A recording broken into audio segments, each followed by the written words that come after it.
Hi, Gemma. Hi, Shelley. All right, so we're here for another Superlative Sunday, and I'm excited because you're going to share your most impactful read. No, you're impactful? Okay. Yes. I got a lot of IMs. Impressionable, important, and now impactful. So, yeah. Yes. So thank you very much for having me. Yeah. So tell me about your first choice. Okay, so actually looking at this list, all three of these are translated books, and I haven't written the translator down, so I get like a negative booktube mark for that. But I'll leave it in the show notes. And every time I say that, I never do. But it's okay. It's okay. We do what we can. You go ahead. Exactly. So the first one is Magma by Þóra Hjörleifsdóttir. Yes. So this is translated from Icelandic. Was that a Booktube Prize book? It was a Booktube Prize book, but it didn't get past the first round. Huh. Outrageous. Outrageous. Yes. What is this book about? So this book is about emotional abuse. So it's about a young woman who meets a guy, and everything starts out normal, and then it's told in like really short vignettes, so you get like really short chapters, which I think work really well for this. Usually I don't like short books, but this works really well.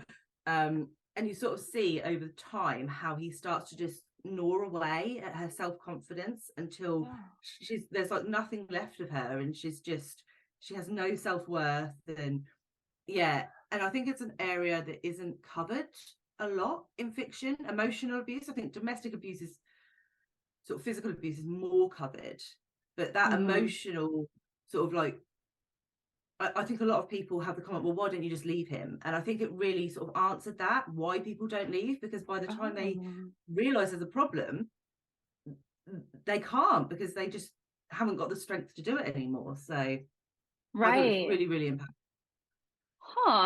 I haven't heard that many people talk about it. I think I remember it from the beginning of the Booktube Prize, but I think you're right that people don't really talk about how their life becomes intertwined with the person who's abusing them. And then if that's, what it does, if that's what the book does, and then truly when you kind of have the realization that it's a problem, you have nothing to give for yourself because you're just trying to survive at that point.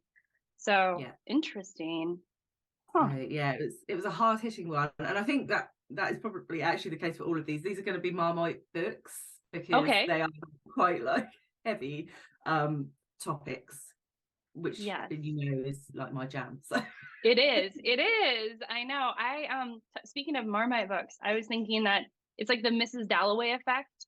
I know people who love, like, I love that book, but it's either you love it or you despise it. Like, you cannot even stand to look at it.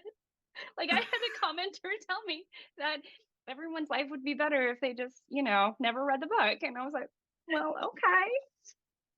All right. Yeah, I mean, Virginia Woolf is an acquired taste, isn't she? Yeah. She's something else. I think I like her, but I know not everyone does. There you go. Yeah. I tried her non-fiction one, the one that you recommended last year. What was it? What was it called? A Room of One's Own.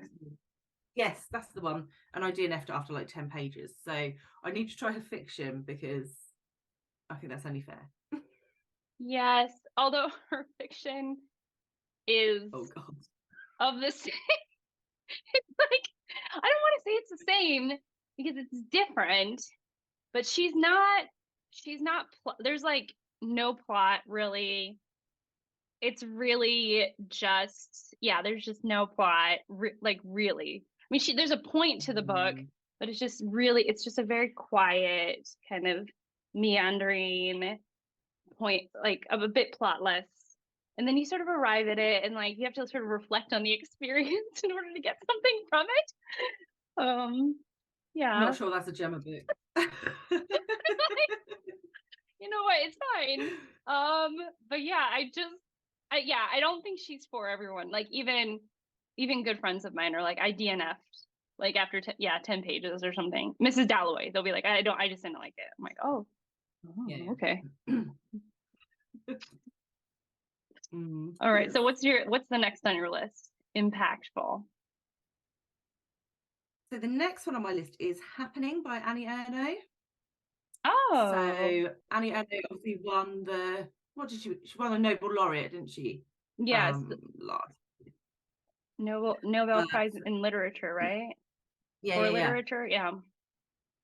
Yeah. And this was the second one I tried from her. The first one I thought was fine, but this one I thought was outstanding. It was the one that made me realise, oh yeah, I can see why she is like a prize-winning author now.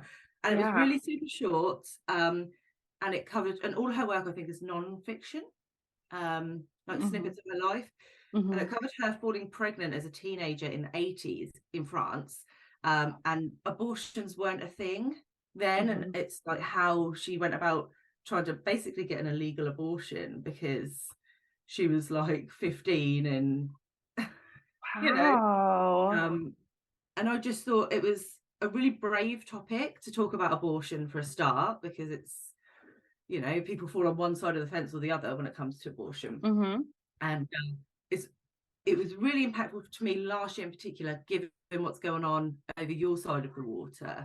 Yes. With obviously women's rights being revoked around that area. So thought it was really interesting to see that sort of we've come from that in the 80s and then we're almost coming full circle and coming back to that, which is a real shame because I think my personal view is that women should have a right to choose. So right, yeah.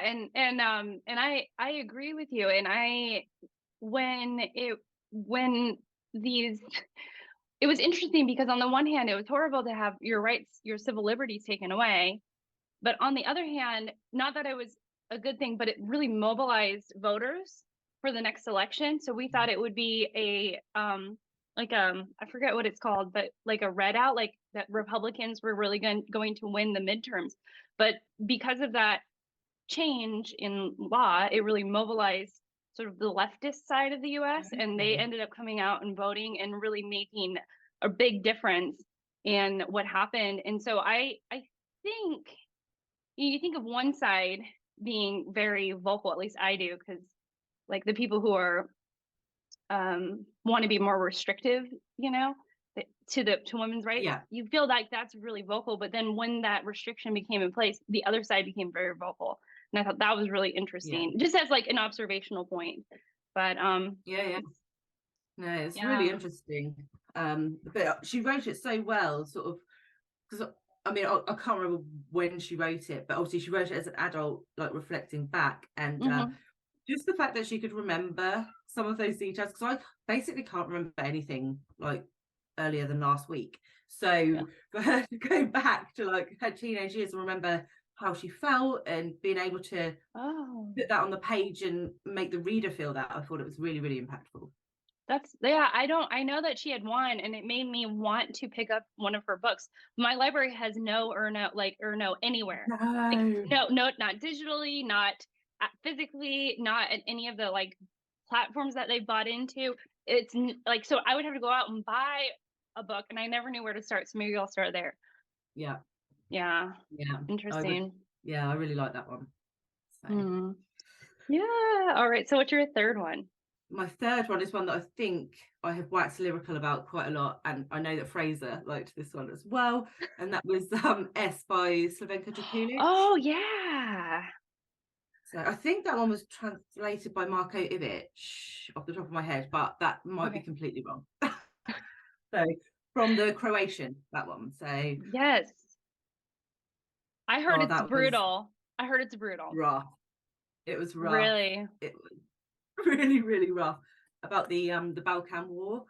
So when Bosnia and Croatia and Serbia were all sort of having a time of it, and it really just focused in on the life of one woman, a teacher in a little village, and the effect that it had on her. So I was like, it wasn't a great thing. Well, I was talking with like Fraser, you know, we talk about what we're reading, you know, pretty often, like throughout the day or even like throughout the week. and he was like, this is not a Shelley book. And I was like, oh, okay. Because he was like, it is the most brutal book that he read. I was like, oh. Yeah. It goes really into detail on a lot of like war atrocities and the way that soldiers treat people. And I mean, you could imagine for yourself, but to see it on the page and to read it, and it was, yeah. It was horrific. How did you find out about that book in particular? I saw a review for that one on Kieran's channel at KD Books. Oh, fascinating. So, yeah, I saw his review and I was like, well, that sounds like something I should read. So right. Yeah. It was quite difficult to find though. It wasn't super accessible. I think I got a second-hand copy off of Amazon, and I couldn't find it anywhere else. So yeah, interesting. But like, it does sound good. See, now I'm like, maybe I'll go back on what Fraser said, and I'll be like, maybe I do want to read it. So yeah, but I would love to see your thoughts on it, because it is just heartbreaking.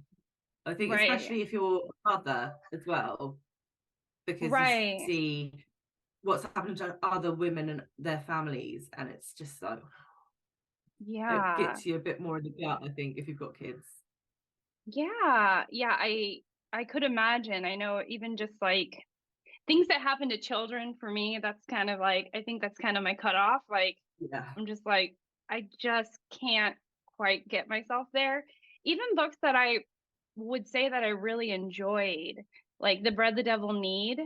Did you read that one? Yeah, that was, it's like, it's so good. She's so good at like telling the story and getting you invested in the main character, and like, it's so clear what's happening to her. And then, you kind of go down this road of it's atrocity, and then you land and you're like, wow, that was a lot. Yeah, because you sort of had an inkling, didn't you, from the beginning about what had happened, but when you read the actual scene, it was horrifically brutal. Yeah, and same thing, it was a similar effect in Toni Morrison's The Bluest Eye.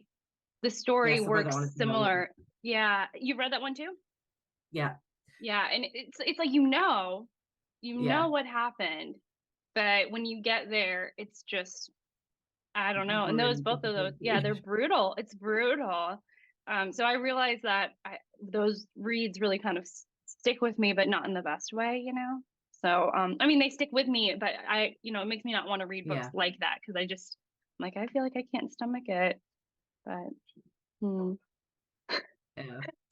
Yeah. Well, this is a joyous topic. I think I like them because they make me feel emotions, whereas day to day I have like no emotions. Yeah, I'm so cold and heartless on a day-to-day basis. So you're like, I just need to feel something. I just need to feel something to feel alive. Yeah, exactly. Okay, it's so funny, because I feel like I feel like Scott's like that too with what he reads. He's like, I need brutality in my life. I'm like, what in the world? Like, if I don't close that book and feel instantly like depressed, then it's not going to be 5 stars. Really? Like, there are sure. Didn't you like Becky Chambers? Didn't you like Becky Chambers as like a happy book? This is true. This is a what do you call it? An exception to the rule. Okay. I can see a little lurker. Yeah. Yeah. I don't know. All right. Well, I know. There he is. Go around. Oops. Oh, okay. Well, I'm gonna say bye. Well, I'll stop the recording, but we'll say bye, and then I'll. Yeah. Okay. Bye, Shelley.